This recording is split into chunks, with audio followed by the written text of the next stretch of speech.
Hello, and welcome to this week's edition of the Live Stream Live. I am your host, Joshua Schubart, and as usual, we are sponsored by nobody. I am open to sponsorships, and I'd love to be able to do a little spiel about your product or your industry. I would put a little graphic right here in my hand, and we would talk about it. I hope everybody's doing well. I'm doing pretty good. Today's show mug is Wally from the Pixar animated film Wally.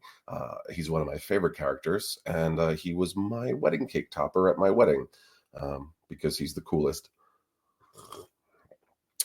So, what have I watched? I finally watched the last episode of Penguin. Have you all seen Penguin? I really love this show. It's one of the better DC adaptations that I've seen in a very long time, in a very, very long time. I mean, um, Colin Farrell's performance and transformation and all of that stuff is so incredible, just from an acting perspective. I know I spoke about it um, a bit last week or the week before, but him getting into the prosthetics, yeah, Jonah, it was really, really good. Him immersing himself in the world of the of the prosthetics is truly amazing, and it's very hard to do. It's one of those things where you can lose yourself, you can lose your performance, and it can get kind of hokey or dumb. And yeah, it's his performance is really solid, very, very grounded. I have seen Arcane on Netflix. I have not seen season 2 yet, but season 1 was fucking awesome. Really great storytelling. I loved how each little burst of the episodes was a new story. And I also used to heavily play League of Legends, so it was really cool to watch that. If you watched Penguin, what did you think about the last episode? I mean, I'm gonna like major spoilers here. I'm not trying to like fuck anybody up, but him killing Vic at the end, um, while I saw it coming in the moment, I was like, they're not doing that. That's too much. And then they did it. And then I don't know if it was too much. It was kind of perfect, in fact, for his character development and for the world of Gotham.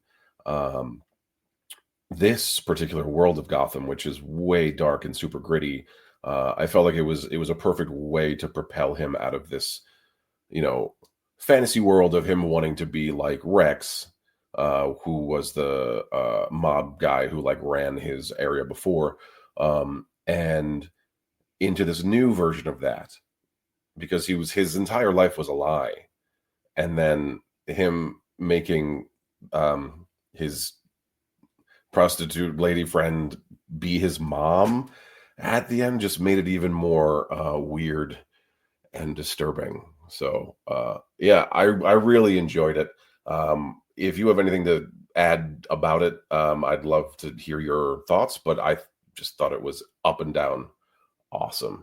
We didn't get to see Vic's dead eyes so he could survive. You know what? I agree, and I've seen kind of some of the I guess the conspiracy theories about Vic online, and about how maybe he might be the new Robin, maybe Robert Pattinson's Batman finds him and helps him, or maybe he has some sort of amnesia.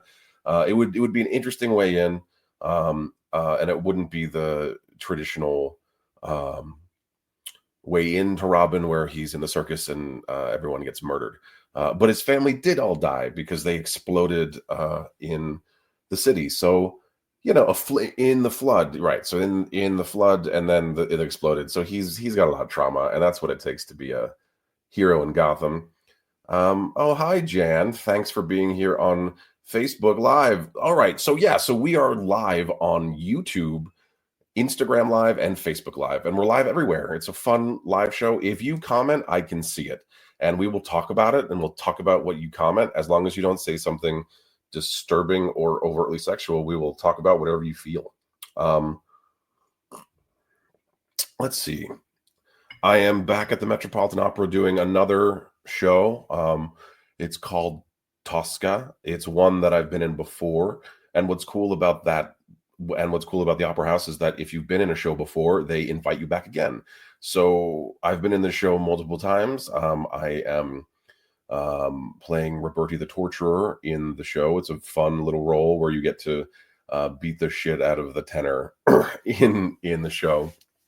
And yeah, it's a beautiful opera with amazing singers, and I get to have a fun acting role in it, which is always great. Tonight's guest, her name is Stephanie Streisand.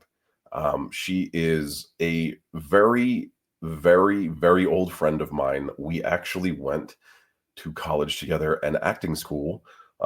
She, from what I understand, went the improv route and then went into writing screenplays of all kinds, but from what I understand, is a bit more prolific in animation.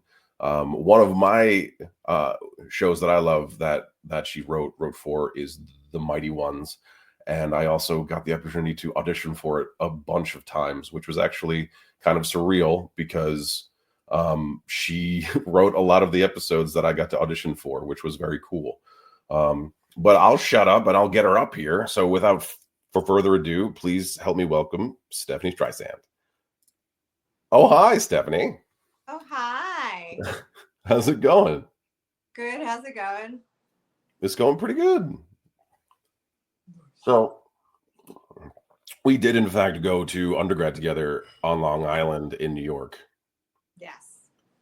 And yeah. No, you go. No, you say. Yeah, and we took a couple of acting classes together. We did. Yeah, and I think it was very clear that I should be a writer. No, not abundantly clear. You're good at. You hit the second class. Once we hit the second class, then it was like, oh my God, did you see that girl do that sonnet? That girl's a writer. That girl's a writer. She's got a face for writing. Oh God. Oh, someone says, hi, Miss Stephanie, you look so gorgeous, which is a great way to start. Oh, thank you. I think name's Jan. There it is.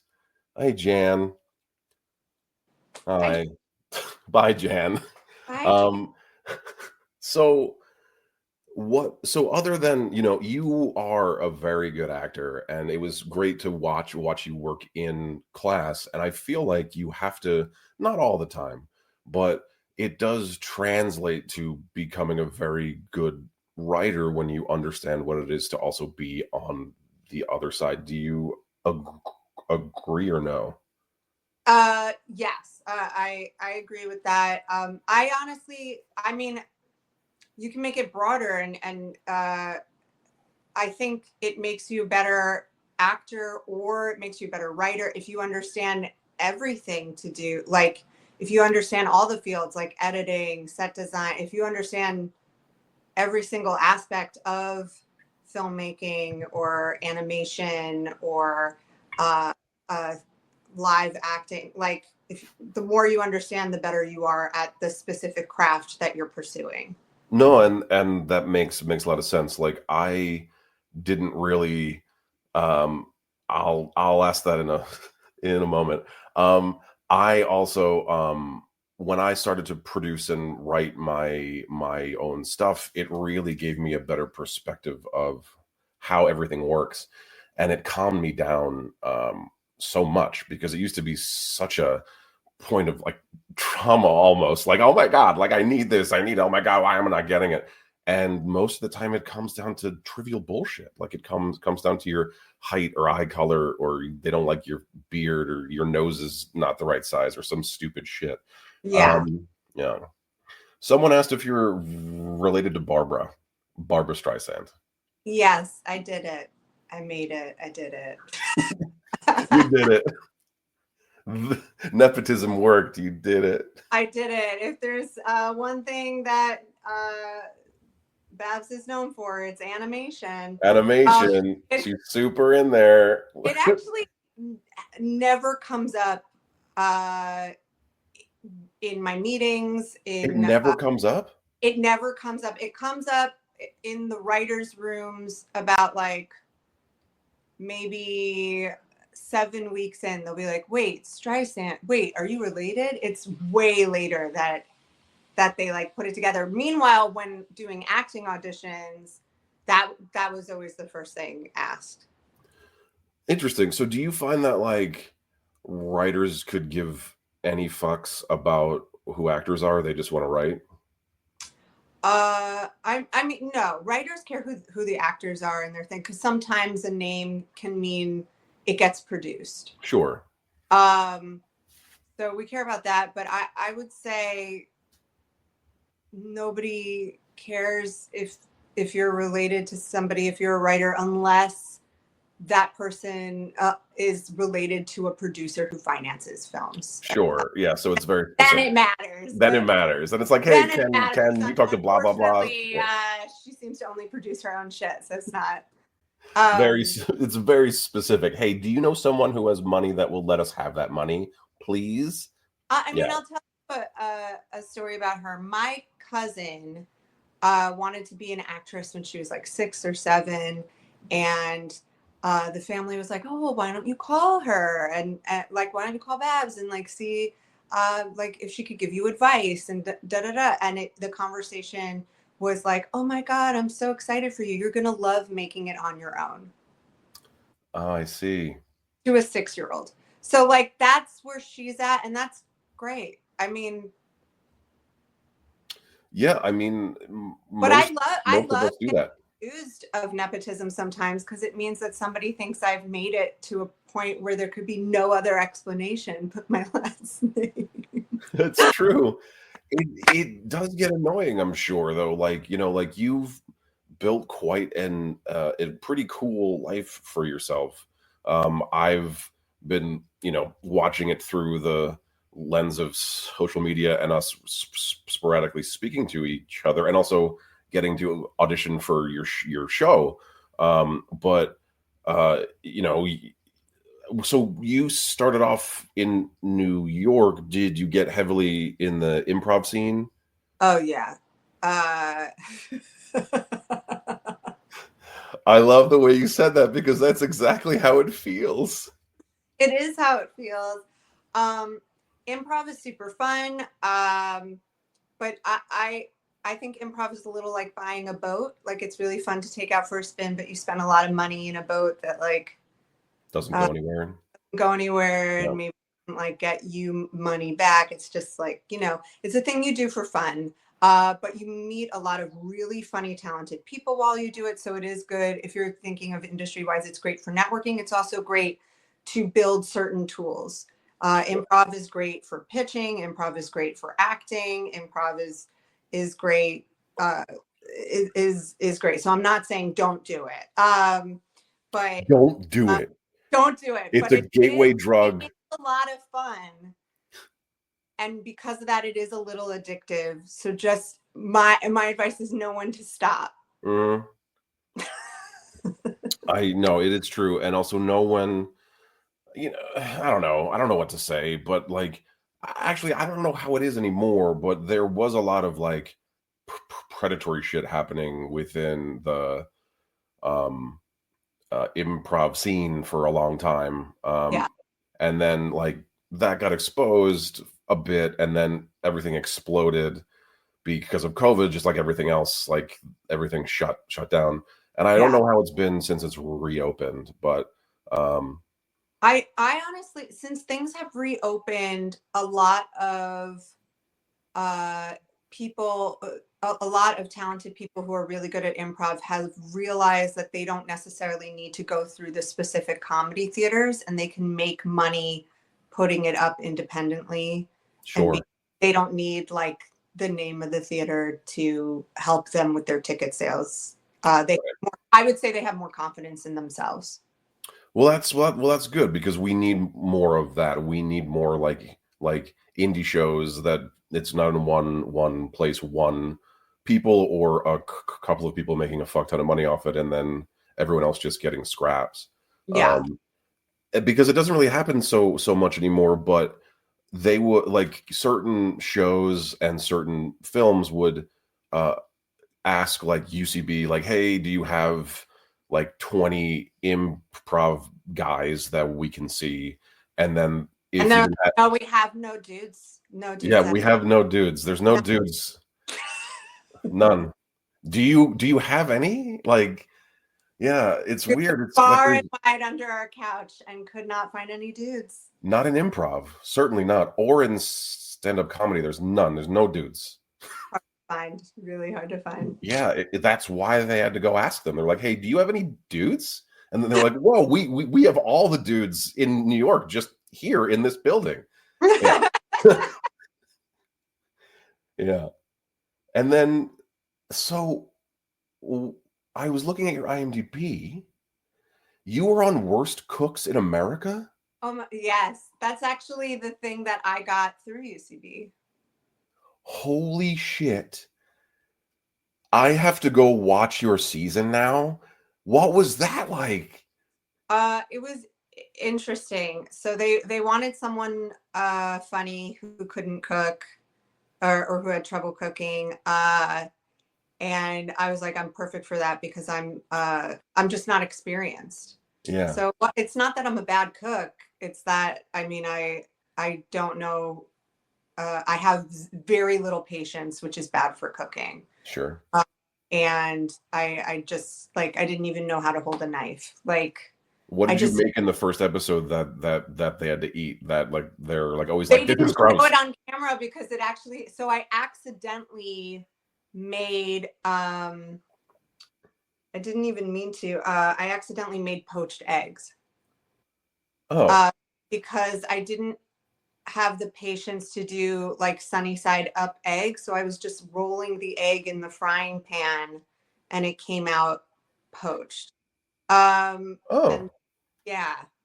And then it was like raw spinach with dressed salad dressing and some almonds and a little bit of honey. So it looked like something a model would eat. yeah. But I was like, this is what I know how to cook. And the producers came over and said, can you just do us a favor? Can you cut a tomato on the camera, please? Because they knew I didn't hold the knife right. So, Okay, so so they were like, oh, no, right. dummy, that Yeah, knife. we got her cutting that Yeah. tomato. Wow. So so when did you get eliminated? Did you make it pretty far? I got disqualified because while I was in the diary room, they were serving lunch. And so I missed lunch. And I was like, I'm fucking starving. And they were like, well, why don't you just eat one of the contestant dishes? And I was like, that seems dangerous. So I went with that day. The challenge was like half of us did a chicken dish and half of us did a fish dish. So in my head, I'm going, well, the chicken could definitely get me sick. So I'll go with a fish dish. And I got really sick. Oh, man. And when you have food poisoning, you can't handle food because it's contagious for like a certain amount of hours. Okay. Because of that, I couldn't film for 48 hours. So they were like, you're disqualified. So But it was, you were shooting for the show, you missed lunch, they wouldn't feed you, and then they said eat some of this bullshit, and then you got sick, and then they fired you. yeah. Dude, But that's fucking like, wait, classic. don't book my ticket yet because they were Okay. shooting in New York. So I was like, book my ticket for next week. And I just spent the week in New York with family and friends and then went back to LA. Oh, So okay. So it was like a nice free trip. I only had to be with some of those contestants were really off.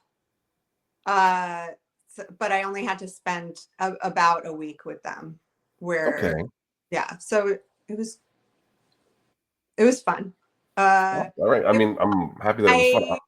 I learned how to cook a little bit from it and hold a knife. So I got a little bit out of it. I don't enjoy cooking, so I'm not really cooking Oh, you're not anything. really cooking even now. Yeah. Can you make an egg that is honey side up, or do you still roll it? I haven't tried. I just hard boil them because I can leave them for 11 minutes and then come back. Uh,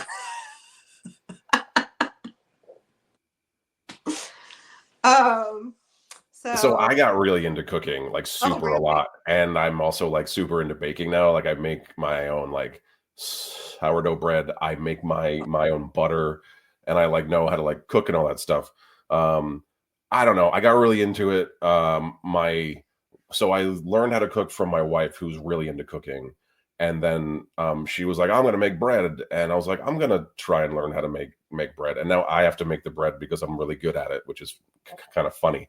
Um, but so now I'm trying to do all this other stuff. Like I'm trying to make like we make pancakes. I'm trying to make cinnamon rolls. I'm trying to do all this shit now, and it's become this like other like obsessive compulsion thing for me because it's like bread, specifically sourdough bread. It takes so much time. So you would hate it. You would go fucking I, crazy. but but it takes multiple days. And if you fuck it up, it's fucked up. Like, and it's not good even. oh, So you have to really like care for it and don't touch it too much. Don't fuck with it too much. Don't, oh, no, no, yeah. And then, yeah. I no. mean, I love it, but it drives me crazy. I do have an air fryer, Oh, sick. which is really helpful because I could cook chicken in that. Cooking chicken in a pan is no good for me because I just keep flipping it over and over and over again because I don't have the patience to let it Yeah, that's fine. do thing. Yeah, whatever works for you, right? Like you don't have to be a you don't have to be a chef. As long as I eat, it's Yeah, as long as fine. you eat, as long as you're eating, that's the most important part. So, okay. So then, you were on worst cooks or whatever, which is still very fucking cool. It's cool and also kind of hilarious. Yeah. Um, but w- was animation always a path that you thought you would be moving into, or was it an accident? Or I always say if you had told me when I was a kid that I'd be writing 30-page papers and 90-page papers for the rest of my life, I would have cried. Uh, Mm, so I loved cartoons growing up. I hated writing growing up. I have oh my god, I have dysgraphia. So dysgraphia. Okay. so my hand writes slowly manually. So I always Oh, homework hated writing, and it wasn't until there was something that came out called an Alpha Smart where you could type and then hook it up to your computer at home. And it wasn't until then when I was like, oh, now I can fucking take notes. Now I like writing a little bit more. because Uh, you could type. yeah. Yeah. Uh, Interesting. yeah. I but I was acting right out of high school. I was doing some professional stuff. And then started doing improv while going to college, and found that at the time it was easier for men to get on a team than it was for women to get on a team and be seen and heard. And I found the best way to be seen and heard was to write my own stuff. And uh,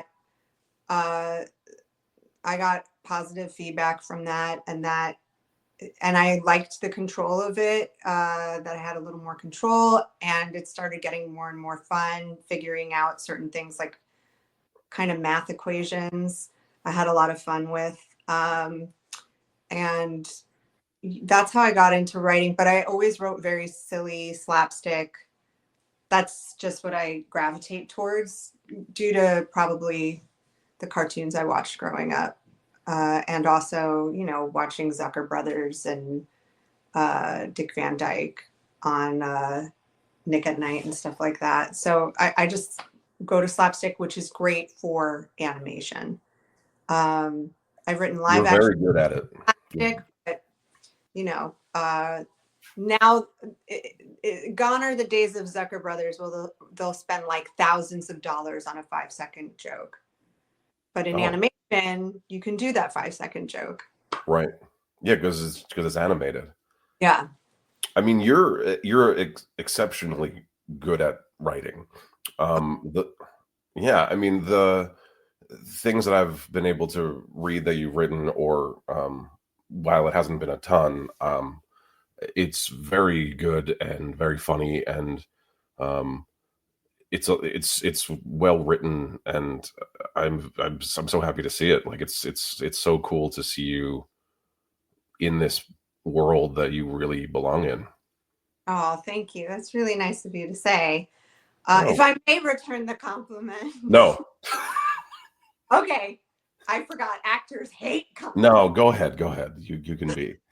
I remember our Shakespearean classes together and how it just seemed, I know you put a ton of work into it, but it seemed effortless when you were performing it. And so to see you like, so of course I mean, I'm sure there's a lot of work, there is a lot of work that goes into being a professional actor for sure, but you do so much work that from the outside, your projection does seem effortless because of all the work that you put into your craft.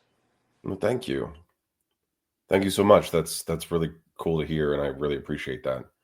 Um, that's what you aim for when you're trying to do anything in the arts, right? Is that, like, you put so much effort into it, and uh, people don't normally see it or care. They just want the end product. Yeah, and thank you. It's cool. I mean, I'm glad that it's mutual respect and admiration and stuff. Just because it's really hard to do this industry, and to stick around in it is can almost seem like endless torture.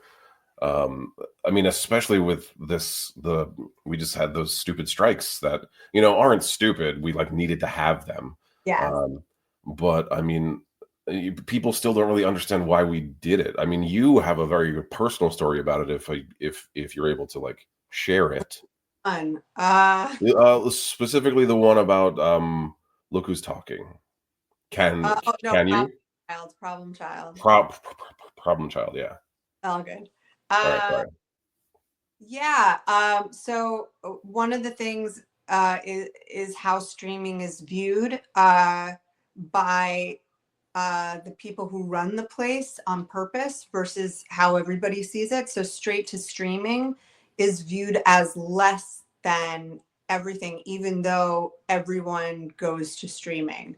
Right. Uh, so film, like if you write a film that's going straight to a streamer, they treat it like it's straight to VHS.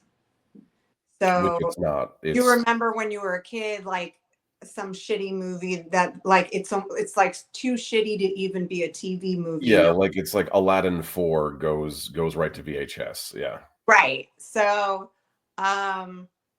that's how they're treating the straight to streaming. So like Which that is total bullshit, that because Predator prequel that came out, that was treated like a straight to VHS. wow. So because of that, you the pay is, even though you're writing a fucking movie, the pay is obviously it hasn't been really updated because we don't really do straight to VHS anymore. So the pay is pretty not great. And they don't pay you on time either, I'm sure. No, but not always. However, they do a better job of paying writers on time because in the WGA, the contract is if you don't pay on time, you pay with interest. Yeah, so that's what happens with us too, but they wouldn't accept it in the contract. Like, that was one of the things that they wouldn't budge on, is that um we were like, let's get actors paid on time or you're gonna have to pay more. And then they said, but we already do pay more. And they go, yeah, but you have to pay more than that. And they were like, we know we don't pay on time and we're not going to. So we're not going to say yes. And we're just going to keep paying late fees. But these late Yeah, fees, please move on. And, yeah, and I was like, guys, just pay us. It's not hard to just cut a check on time. You're worth $42 billion. Like. there are one or two positions at the WGA that are kind of like enforcers that call up and go, "Where's our fucking money?" To Yo, give me my fucking writer's their money. job. They're like, "Hey, nice studio you have here. Where's our fucking money?" And Give us some money. I'm gonna rip off your legs. Yeah. Yeah. I'm gonna stab you with this ink pen. A friend of mine just got that job. He was just promoted to that, and I was like, "What is it like?" He's like, "It's pretty crazy. How they know that they're in the wrong, and you're like, where's the money?" And you just, I love the fact that our union has enforcers. I just think it's cool that you just get to like there's like a whole ass job where you just get to scream at people, and it's like fine because they're fucking up, and it's like, you're fucking up. Give it to us. I don't know why you. Yeah, the shit that they pull to keep folks. I don't know if it's on purpose. I hope it's not on purpose, but it feels like it's purposely pulling power away from the people that make them their money. Right. And if you don't get paid, then you can't like do it anymore. You have to go do something else. So I don't really understand why they do that shit. Yeah. They see it as, I think they see it as like, oh, we're giving you money, like you're lucky, instead of them realizing that you're the one making them money. I think they realize it. I think they just want to fuck with you because they can. Yeah.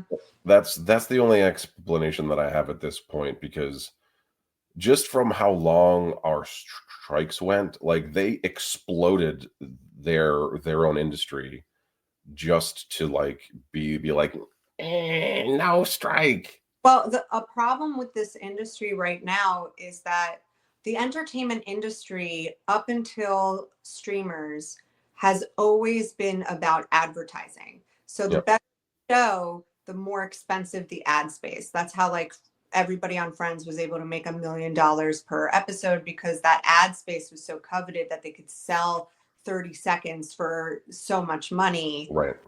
Advertisers. But with streaming, it's like these CEOs took over and went, "Oh, you know what I hate about entertainment? Commercials." And then they were like, "I don't understand why we don't make money anymore."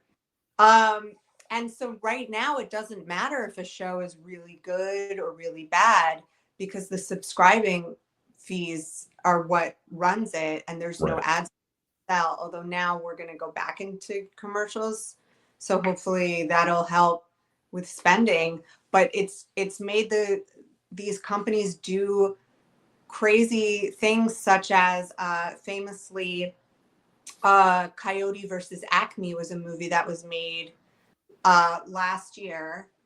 And are you like a preach? No, But Coyote versus Acme was made. It had screenings, like test screenings. It was a good, really great, funny movie, and they shelved it and claimed it was a loss, that they had like lost it for fucking tax write-off purposes. Yes, so it cost about $20 million to make, and the loss, they were able to claim $40 million.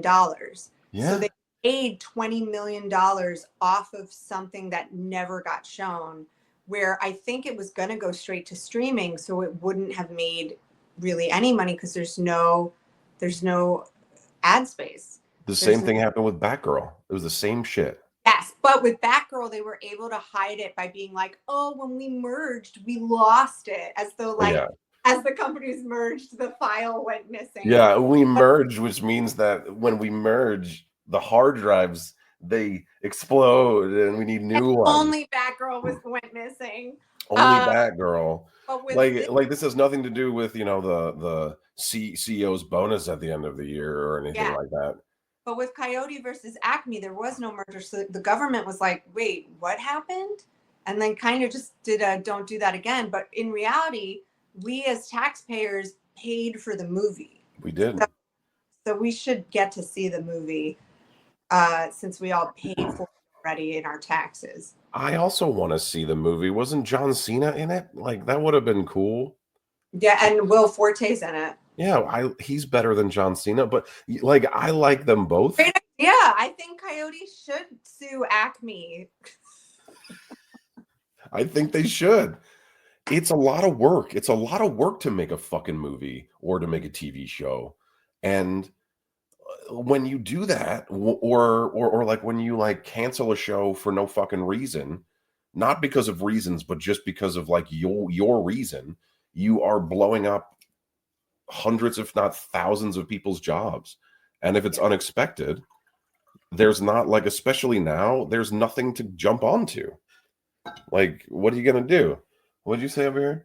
It's like most people want the product but don't want to pay for it. Yeah. Yeah, it's true. That is true.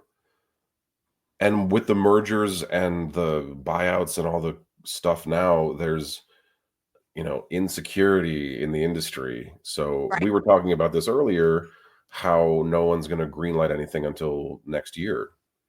Yeah. And something that's happened throughout this year is has been a lot of executives getting fired because there are companies that want to sell like the company name and everything, and the less people that they're currently paying, the more they're seen in the green and not in the red. So they've been firing executives, which means also less meetings in general. And maybe you were developing something with an executive and then they're gone the next week. So yeah, there's a lot of instability right now. And yeah, we're going to find out how it goes next year. Yeah. There's a thing that I can not really say anything about yet, but I'm working with. I don't even know what I can say. There's a showrunner. It's a television show who likes me a lot, and we've talked a lot and wants me to be the lead in the thing. But he can't even pitch his thing because his agents don't want to waste it now. Yeah. So yeah. Yeah. We've been calling it shooting blanks. Like, you don't want to shoot a blank right now because a lot of places are, because right now what's going on in this industry too is executives who do still have jobs want to meet with writers and hear pitches, even though they can't buy anything, because it looks good on their calendar to be like, look at all these meetings I'm having. You Oh, can't. so they don't get fired. Yeah. So there's a lot of like, this past year has been a lot of, you almost feel like you're in kindergarten with each other playing business meeting. That's very stupid.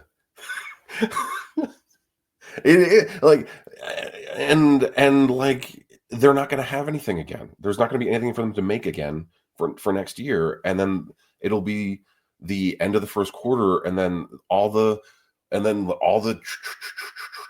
trade publications are going to be like, why is the industry so stupid and not working? Everyone is so sad and poor, and it's like, well, yeah, because they're doing it to themselves. Yeah. Like, Bob Iger doesn't give a fuck. He's going to retire again and leave with. I think if Bob Iger's listening, I think he's a really great guy and should consider hiring more female writers that like him a lot. Like, I think he's really great, I like Bob Iger too. But like, we both Bob Iger. Yeah, I love Bob Iger. I love Disney. I'd love to be in a Marvel or a Star Wars, please. Yes. Yes, please. Thank you. But yeah, but it's people that don't have any real skin in the game because they're so wealthy that, and it's not their company, right? They're just running the company. And if there's a board, the board is just trying to harvest money from the company. So they're, like, when all of the major studios were owned by the original families, shit was different. I wasn't in the industry then. I've only heard about it. I wasn't even fucking alive yet. Yeah. But like, the executives worked on sets, they worked on shows, they worked on film, so they understood what it took and what it was like to be on them. That's not the case anymore. Yeah. I compare it to like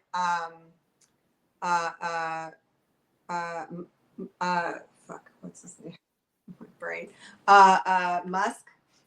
Oh, Elon. Thank you. I compare it to Elon Musk, where he goes and he buys Twitter and he's like, ugh, you know what I hate? Ads. You know what I hate? Like safety rails for whatever speed. And then it's like, wait, why am I losing so much money? Why is everyone hating leaving now? Rich people take over and still have the brain of the consumer instead of the brain of a businessman. Right. Let's just comment here. So the only two movies that I have even looked interesting to me have been Red One, which doesn't look interesting to me, and Wicked, which does look interesting to me. This person doesn't like to go to the movies except for the popcorn, but those two look like it would be almost worth it. Red, while it seems like it should be okay, has been getting fucking shit on because of the Rock, I guess. Like he's not. Is that the Santa movie? Yeah, it's a Santa movie. Oh, I mean, it looks super fun. I It will looks say, fun. To the person who responded, definitely streaming now, I think, is my old ass. It reminded me of like a 70s kind of summer movie. It's a real fun time. Is that on Amazon? What's that on? I feel like let me plug other people's movies. Yeah, let me look it up. I'm gonna look it up. My old ass. It might be Amazon or Apple. My old ass. Mm-hmm. Please don't be porno. All right. It's on Prime. It's on Prime? It looks like it's on Prime. It's super fun. I recommend it. It's got like Aubrey Plaza. it has Aubrey Plaza, but it has like I know it's not this, but like Breaking Away, about like the kid that rides the bicycle. Have you ever seen that? Daniel Stern. No, you're not talking about E.T.? No. Oh, No, okay. there is a bicycle in that too. It's like it just reminds me of 70s like coming of age story of dudes, but this one stars a woman. So it's a movie that's written for dudes, but they put ladies in it. It's definitely it's written for dudes, but it stars a lesbian character. So like, you know, she's like, it's her last summer in the area, so like first thing she does is like quickly hook up with like the hot chick. Nice. It's like, yeah, I'm that fucking chick. Like, that's awesome. Kind of that kind of. that was more of like a joke, just because like that's like what conventionally happens first, is like there's like a dude that's like, I'm writing this movie for dudes, and they're like, we don't want any dude movies right now, and it's like, all right, well, I'm changing all the names of the characters to lady names, but they don't change any of the dialogue. Oh, that's funny. I will say, when I pitch, if I'm pitching a show that has a female lead or two female leads, I always compare them to male characters.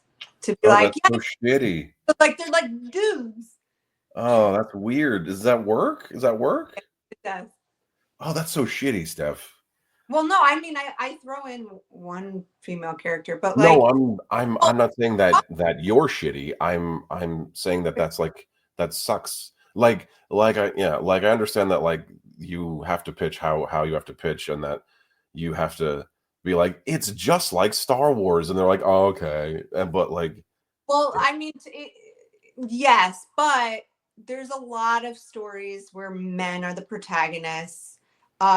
So it's easier to find the comparisons with male characters, but it is also a way to be like, no, it's cool. Like dudes will still like it. Oh, I see. Yeah. It's like, it's got ladies, but they fight stuff, so dudes will like it. Yeah.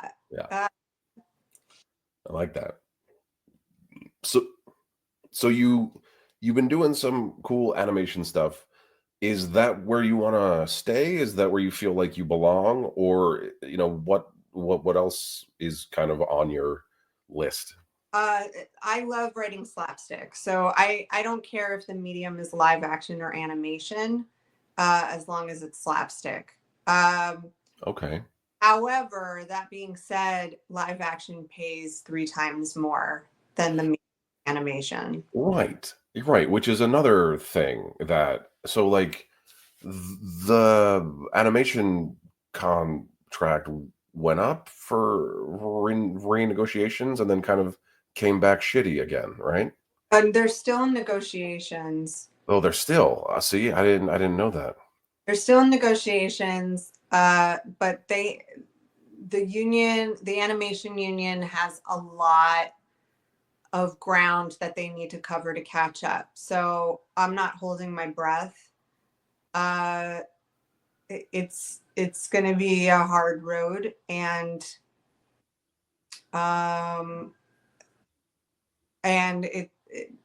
it's not the best union for writers, because the people who are paid for the union don't understand what writers.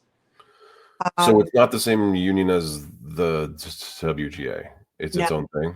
Walt Disney, when he was making cartoons, he was saying, "Oh, writing for cartoons is actually different. So we're going to start our own union." And it was his way to underpay the writers. Oh, fuck! All and right. It's kind of like that today. And Right, because you don't get residuals for animation, right? You don't get residuals. You get a third of the pay, and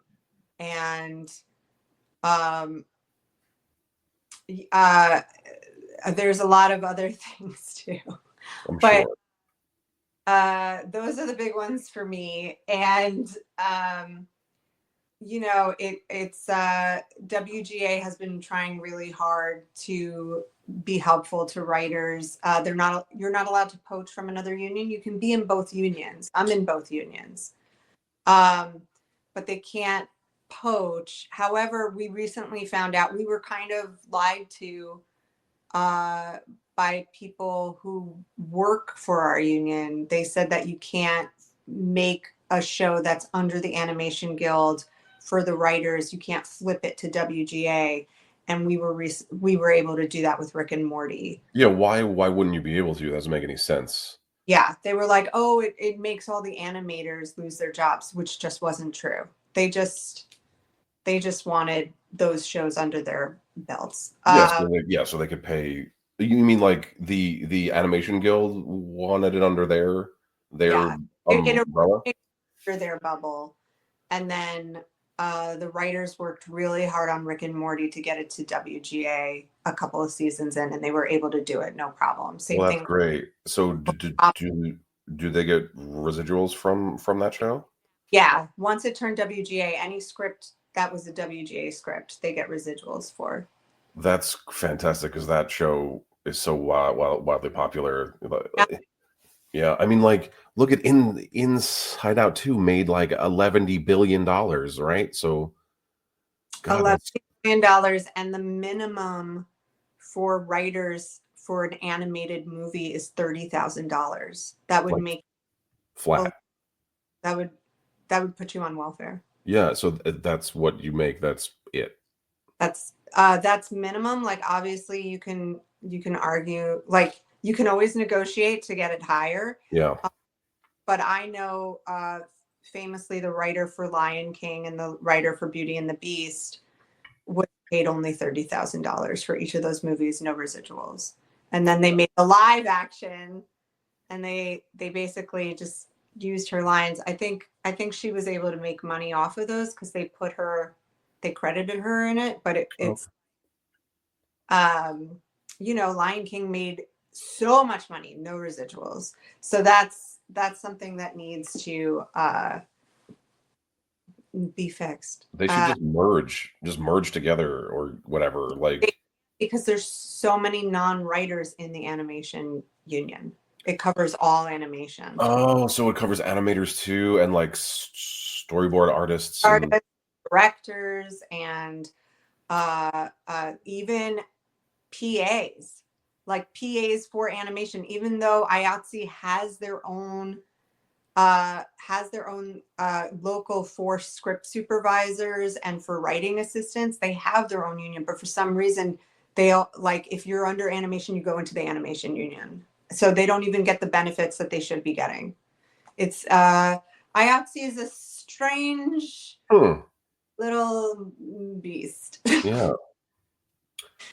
Well, yeah. I mean, yes. I mean, one of the reasons that I have not really done a lot of live theater in a long time is because I ran heavily into TV and film because of how much it pays. It's an unfortunate um, uh, practicality of being an adult. I don't know how else to say that, but yeah, you have to be able to pay your rent and eat and shit like that, or you're not going to be able to pursue anything that you want to.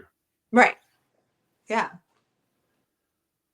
Yeah, I mean, I write plenty of my own stuff that I want to get made that I like try to pitch to folks and get money for, and that's my like passion stuff that I want to do. Yeah. But I'm aware that like Law and Order like murder show is gonna pay my mortgage. So Oh yeah. yeah, like special burn victim unit's gonna pay for. Oh, my friend's been in that recently. Oh yeah. Yeah, he was so excited. He played just a burn. Totally, you couldn't even tell it was him, and it was 3 days, and it helped pay the rent. And he just had a baby recently, so it was like really, really helpful. No, that's super helpful, and that's great. Like being a burn guy and getting paid as a principal artist for 3 days is a big deal. Yeah. So, yeah. I mean, I was a potato a couple weeks ago, like What was that for? for a commercial for Pluto TV. So, Oh, like were you on a couch? You were like a couch potato? yeah, I was a couch potato. Oh, that's awesome.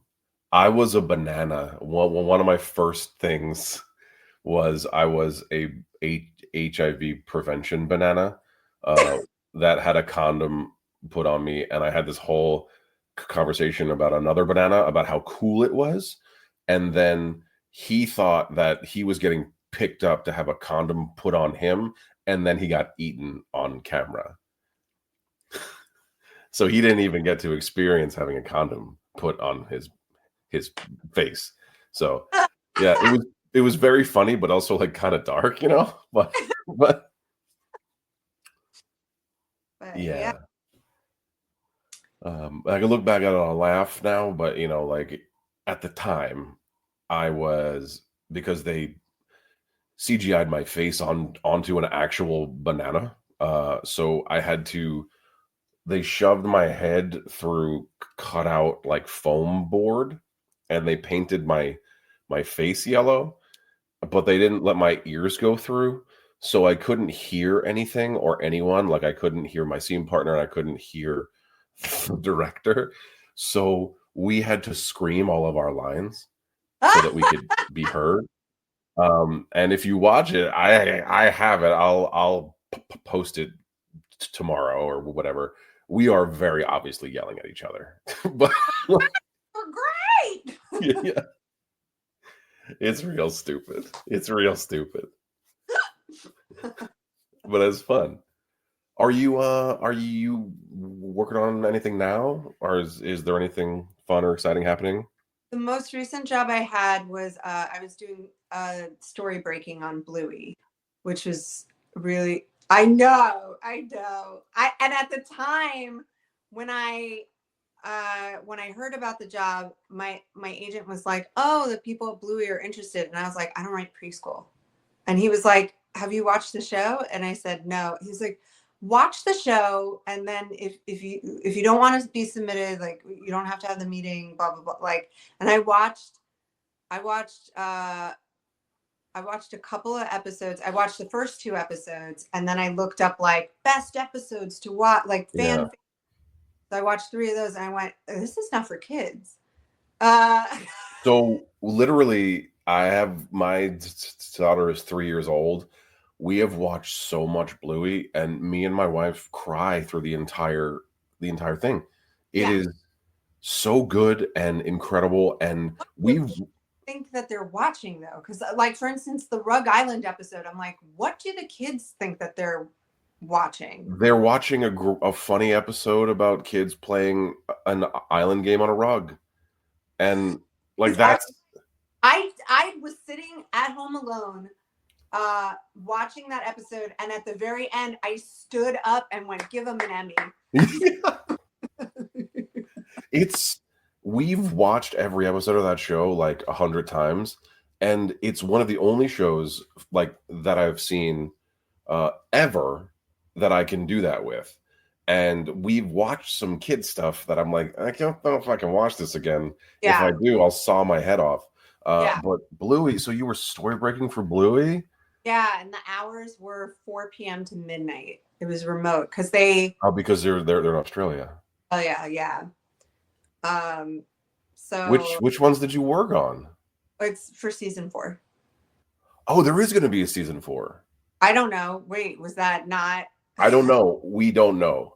I have no idea. Did you sign an NDA or No. anything? All right, so then I don't have to like immediately end this live. But well, so we weren't sure. We like hadn't heard anything about it. Like I'm gonna go upstairs when we're done, and I'm gonna tell my wife, and she's gonna freak the fuck out. But that's cool. So like you don't have to tell me anything about the actual episodes, but for people who don't know, what does that mean? Story breaking for a show.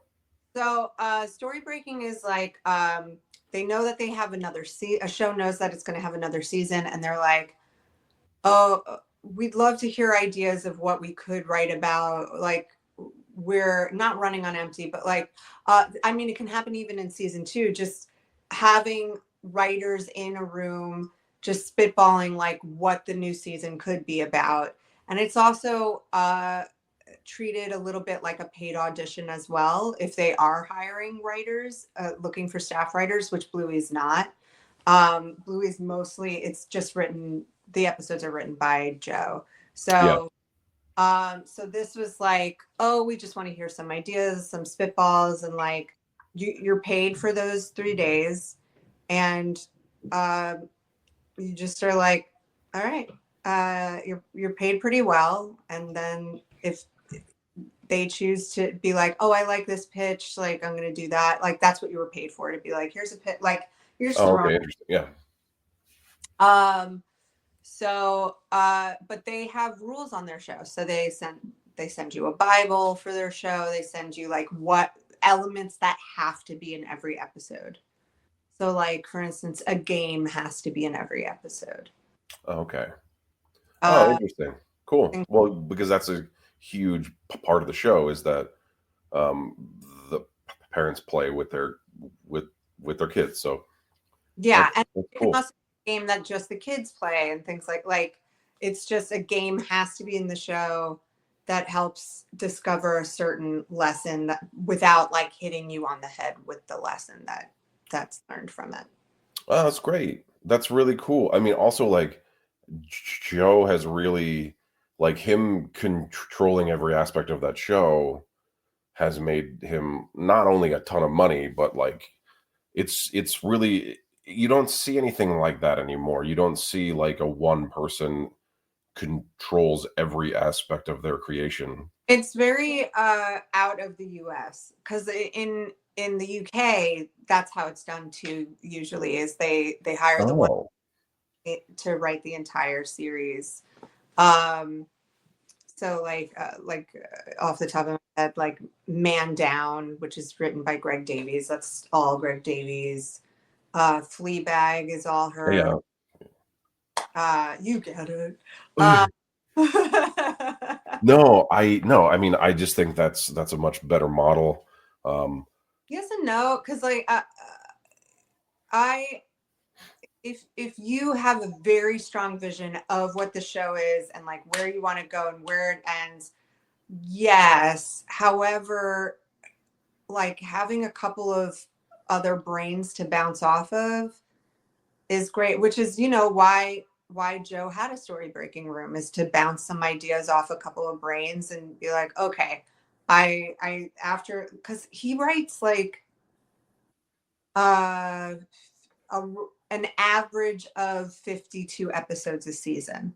So shit. All right. like, so this new season it's going to be around the same amount, so it's like you know, I don't think he was running on empty, but like he needed a couple of people to talk to. No, it makes sense. I mean, like when you have a show like Bluey, also that is so popular, and the like actors in the show are also going on like Jimmy Kimmel. You know, like when is the last time you saw like an animated show have their actors go on? Right. Um, you also don't want it to like fucking suck. So Yeah. yeah, I feel like, yeah, especially with so many, I feel like it's it's crazy. It's the most watched show across all streaming platforms, and not covered by WGA. It's non-union. It's completely non-union. that's so wild. Yeah. Is that's probably not great. No, yeah, I'm sure everybody's not paid as well Yeah. as should be. But hopefully, like, you know, the hopefully they make money. Some of them make money off of merchandising, but I would assume that the art aspect, the artists are not maybe paid as great as they should be, considering it's such an amazing show. I would agree because it's non-union. But I also don't know how things work in Australia either. I don't know. It is under the Australian Union, so I should take it back. But the Australia works interestingly because everything's under one union. So there's no like actors union, writers union, under just one union in Australia. So it's hard for them to negotiate for things because they're representing everything. Oh, so they just are always like in constant fights about everything all the time. Yeah. Yeah. Yeah, I can see how that can be both good and bad. Because like it's like, well, then nobody was working on anything. Yeah. Like it just so happened that we aligned for the first time in like what, like 30 years or something, Yeah. where we were able to kind of like like work with each other to be like, no, like we're gonna try and make this happen, and we still kind of made it out of it with not so fun. I mean, you guys got like a really clear AI clause, and we got like here's some money for the AI people that they're gonna make of your skin, and we're like, all right, great. We were lucky in that when the contract was first made in the early 1900s, we had a definition of what a writer is. And it says a writer is a person who blah, blah, blah. And we were like, a writer is a person. So we were like, fine, you want to make your scripts with AI? That's fine. You're still going to be paying a person like $1 million for that script. Right. Or not, like $100,000 for that script, whatever the minimum is, because a writer is a person. Right. So good luck. And they were like, oh, okay, never mind. Yeah, it doesn't make any sense. It's because it's not cost effective. Yeah. And that's what But SAG-AFTRA was trying to do too. Yeah. Yeah. Unfortunately, there's no definition for actor with the word person in it. No, it's very frustrating. We'll see what happens. Yeah. It's a big scary question mark coming. Did you have memorizing Shakespearean lines? Or so in the beginning of everything, just like everything else, it was memorization was the hardest thing that I did. And it's like that with like a lot of people, I guess, but it's also like the least amount of work that you do, because you can't do anything else, as as you took acting classes, without the memorization part done. Now it's like it just goes into my brain when I look at the page. Yeah, I mean, it was really hard to get in my brain, and I would cheat by making melodies for. Well, it's poetry, so that makes sense. It's basically a song. It's not a bad way to do it. It's just if you get caught in the melody and you speak it that way, then it can get kind of weird. Like if like you're singing like Oklahoma. Like make you punch certain words over others where maybe it shouldn't be punched hard, but you in your head memorized it as a higher note. Sure. I actually was I got better and better at memorization, and then when I was on the tick, I had to get so good at it because our scripts changed literally up until we were walking to set. Whoa. So and this happened for the whole time. So we would get mail, like the amount of like emails we would get, like it's the blue pages, it's the yellow pages, it's the aqua pages, it's the turquoise pages. Like we never got to goldenrod, Oh my. like so. And for those of you that don't know what that means, so each script revision or script change is they're a different color so that no one gets confused. And normally the last version is goldenrod. It just happened that way, and it's kind of ridiculous. I actually have a shirt that says it just says goldenrod on it. But Out of we context, never that must read a little differently. it does. But we so we would have to memorize our lines walking to set for the first rehearsal, which was fucking crazy. And sometimes we'd get like 4, 5, 6 pages, and we just have to literally be like, and then we do like blocking with the pages in our hand, like okay, and then like our like stand-ins would come in, and then we'd all run back to our trailers, and we'd sit in one person's trailer and just like hammer the lines for 45 minutes and then go shoot. And then you had like 2 or 3 takes, and then you had to move on. But now I can look at a page or 2 of shit and just it's there. It's in my head. Do you remember who wrote the episode that has the joke he lost Tuesday as like a concept? It's such a good joke. It's such a good line. So Ben Edlin wrote most of the episodes, but there were other really amazing writers on the show. I'm gonna look it up because I know like Ben wrote a lot of my shit that I said, Yeah. which is really cool, and like was a amazing experience for me because he's like one of my heroes. Yeah. But I'm gonna try to look it up quickly on IMDb Pro while also holding a full conversation. I'll think of a topic. I saw, so at the beginning you were talking about the last episode of The Penguin. Oh yeah, talking about the Penguin. I loved it. Okay. I think Vic had to die because if we're going into another Batman movie, it would be weird for Penguin to have a dude following him around being like, you're perfect, you're amazing, I'd do anything for you, Penguin.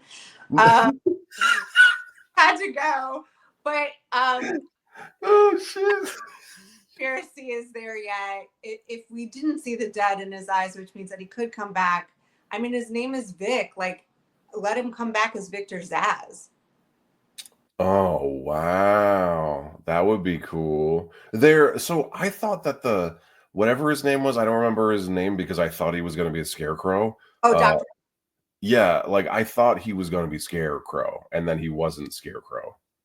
Yeah, he still might be because somebody found an Easter egg that in his office, the Scarecrow mask and one of the hands are in the room.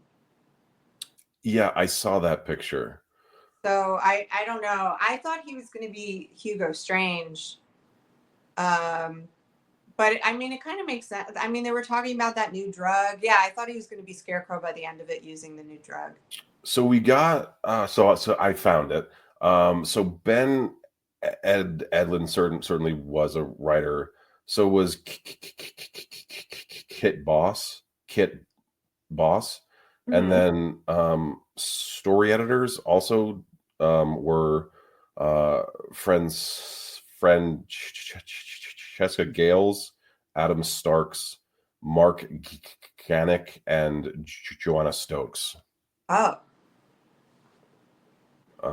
Yeah, there was a lot of cool people working on this show. It was like a Like I got to meet a lot of people that wrote for things that I watch, but that's how it goes, right? Like everybody that is working, and either they've been working forever or they're just Or now the allowed to. Yeah. hiding out and trying to keep it cool. Well, Yeah. that's what I did. I internally was freaking the fuck out the entire time.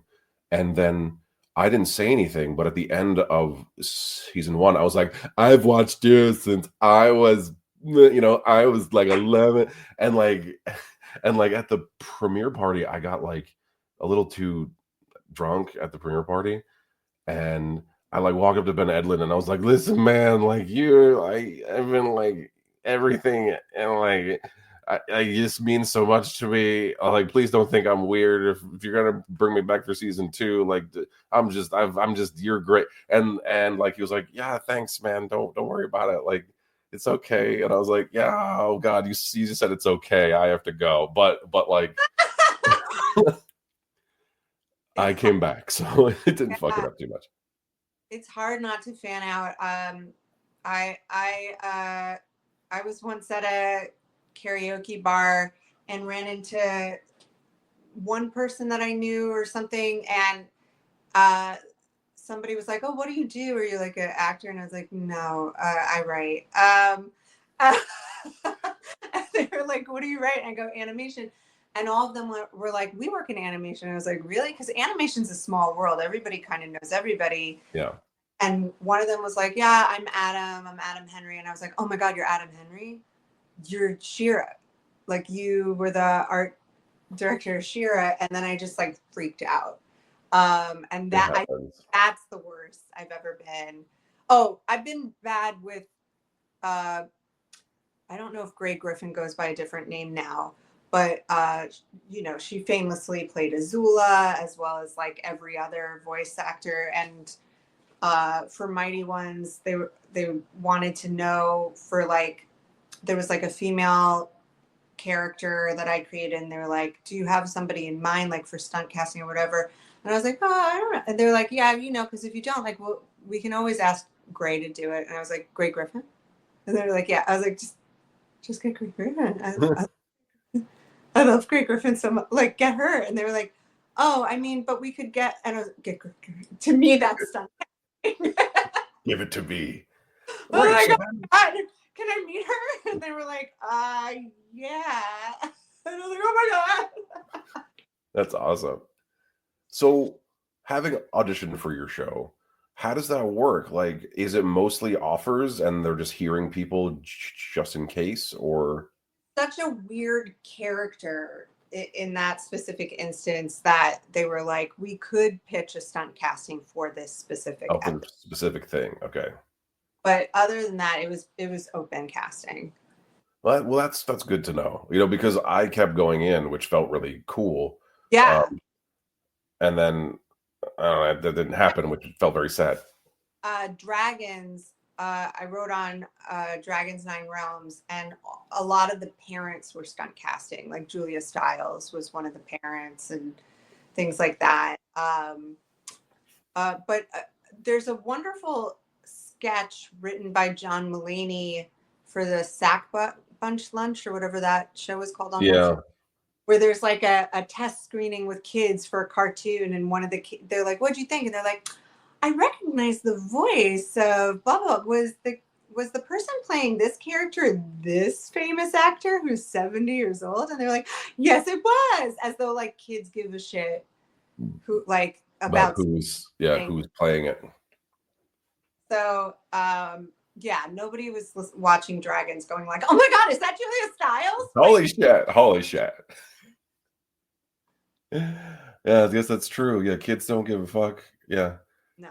Yeah, like my 3-year-old has no idea that Maui is The Rock. I know that it's The Rock, right. But she's just like, it's that guy who has a hook and I like him. Yeah, it's like, that's the wonderful thing about animation is really all you got to do is be a good actor, I think. Like everybody in animation on my side is like, we don't care as long as like it's acted really well. And it's the CEOs that are like, but we want to we want to hang out with a celebrity for lunch. That's always the way. That's always what it's like. We've been talking for over an hour. So if Yeah. anyone has any questions that they'd like to ask or any comments that are, not about the way that we look, that would be fantastic. But we are going to wrap this up soon because this conversation felt like 5 minutes. This was so much fun. It was fun. I really appreciate you saying yes when I asked you to come hang out with me. I know when you asked. Yeah, this is cool. I mean, you've always been just a really cool person, and I've always liked you. So I'm so happy that you're doing great. Ditto. All right. Looks like no one has any more questions or comments. I'm gonna let you go, and I will talk to you very, very soon. And I'll do my ending spiely bip now, and goodbye. Bye. Thanks for having me. Of course. Anytime. All right, everybody. Thank you so much for being here. I hope you had a great time and you had a wonderful time, as much of a wonderful time as I did, talking to Steph. Really cool info about animation and just how the industry works in general. Oh, goodness. Have either of you taken on a project you regretted? I certainly have. Stephanie's gone. But I've taken on a few smaller indie films that I regretted because they didn't they weren't good.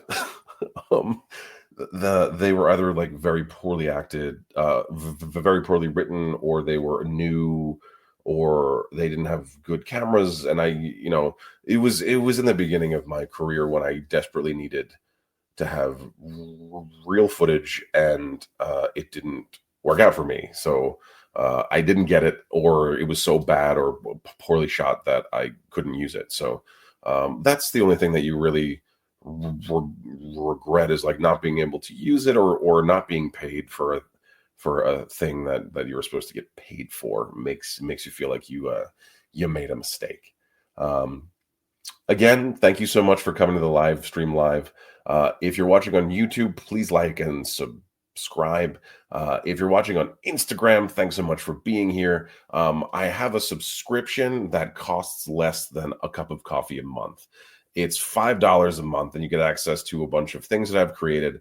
Amazing community of people that all hang out with each other on this app called Discord. It's a messaging app where you can talk or chat or stream or whatever, and it's a fun, nerdy, magical time of like-minded folks that all like to talk about stuff. You'll get behind the scenes pictures, exclusive merch, discounts, and things of that nature. It's great that you stutter and you're an actor. I stutter. It's true. I have a stutter and I am an actor. It has been a challenge for a long time. I don't really do it when I'm acting. I'm talking to you live, and it's just who I am as a person, and it's not rehearsed. I haven't worked on the character because the character is me, and I'm just trying to be as real as possible. So I like the fact that you like that I stutter, and I like the fact that you like that I'm a stuttering actor. But yeah, it's cool. Thank you. For a long time, I was told that was a bad thing and that I should leave the industry. Not recently, but in the beginning. It's brave.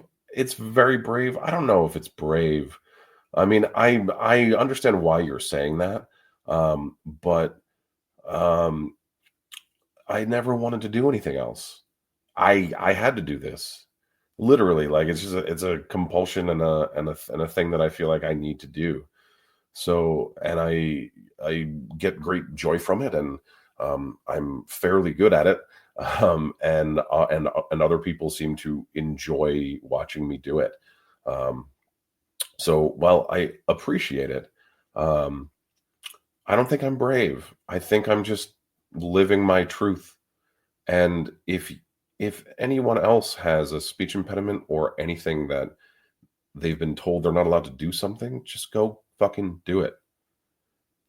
They don't know a goddamn thing. I'm on TV. They don't know anything.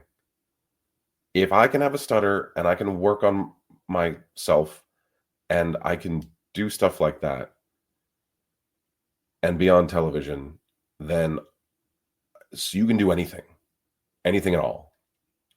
And thank you for coming to my TED talk.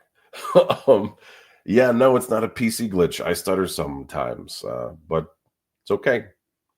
And that's it. So again, I have a subscription. There's a link in my profile on Instagram, and there's links on both the YouTube page and on the Facebook Live. So thanks again for coming. I love you for being here, and I'll see you next time on the live stream live. Goodbye, everybody.